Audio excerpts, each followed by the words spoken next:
ஏன் கிராமப்புறங்களில் வீடுகளுக்கு அருகில் வேப்பமரம் நடப்பட்டது? பல கிராமங்களில் இந்த பழக்கம் உண்டு. வீடுகளுக்கு அருகில் வேப்ப மரங்களை நடுவது, வீட்டிற்கு முன்னாலோ அல்லது பக்கவாட்டிலோ. இது தற்செயலான நிகழ்வு அல்ல. இது தெளிவான புரிதலோடு எடுக்கப்படும் ஒரு தீர்மானம். தலைமுறை தலைமுறையாக கடத்தப்பட்டு வரும் ஒரு பழக்கம். ஆனால் ஏன் வேப்ப மரத்தை நடுகிறார்கள்? பல மரங்கள் இருக்கும் பொழுது ஏன் குறிப்பாக வேப்ப மரத்தை தேர்ந்தெடுக்கிறார்கள்? இதை புரிந்து கொள்ள வேண்டுமானால் நாம் காலத்தால் சற்று பின்னோக்கி செல்ல வேண்டும். அப்பொழுது வாழ்க்கை எளிமையானதாக இருந்தது. குளிரூட்டிகள் இல்லை, ரசாயன பூச்சி விரட்டிகள் இல்லை, நவீன மருந்துகள் இல்லை. மக்கள் இயற்கையை சார்ந்தே இருந்தார்கள். காலம் செல்ல செல்ல வேப்ப மரத்தை பற்றி சில உண்மைகளை உணர்ந்தார்கள்.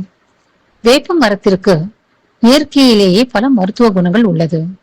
வேப்ப இலை, தண்டு, ஏன் அதை சுற்றி இருக்கும் காற்றிலும் கூட ஆபத்தான பாக்டீரியாக்களை குறைக்கும் கூறுகள் இருக்கின்றன. பூச்சிகளை விரட்டும் கூறுகள் இருக்கின்றன.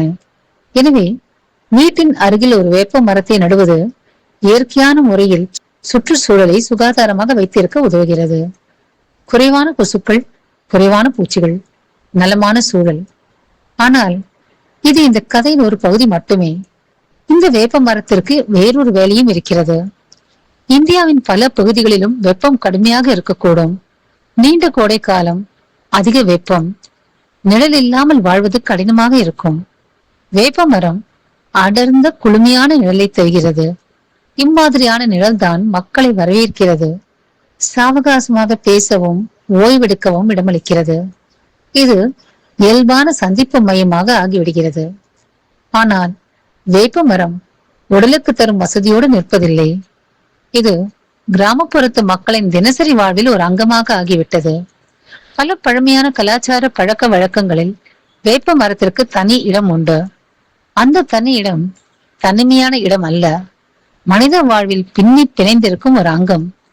அந்த காலகட்டத்தில் வேப்ப மரத்தின் பலன்களை நிரூபிக்க ஆராய்ச்சிகள் மனிதர்களுக்கு தேவைப்படவில்லை.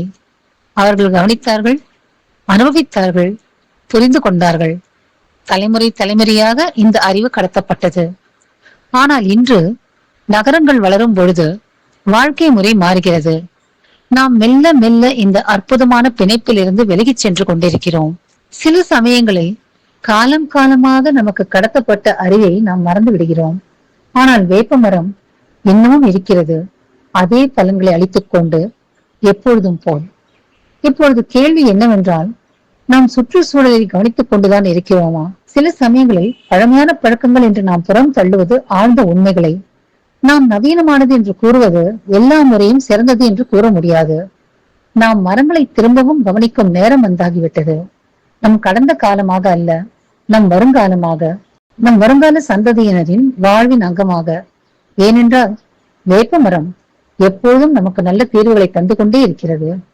இயற்கை மற்றும் மனவிலங்கு பாதுகாப்பு குறித்த எங்கள் காணொலிகளை தொடர்ந்து காண எங்கள் சேனலுக்கு சப்ஸ்கிரைப் செய்து ஆதரவும் ஊக்கமும் அளிக்குமாறு கேட்டுக்கொள்கிறோம். நன்றி, வணக்கம். Let nature live.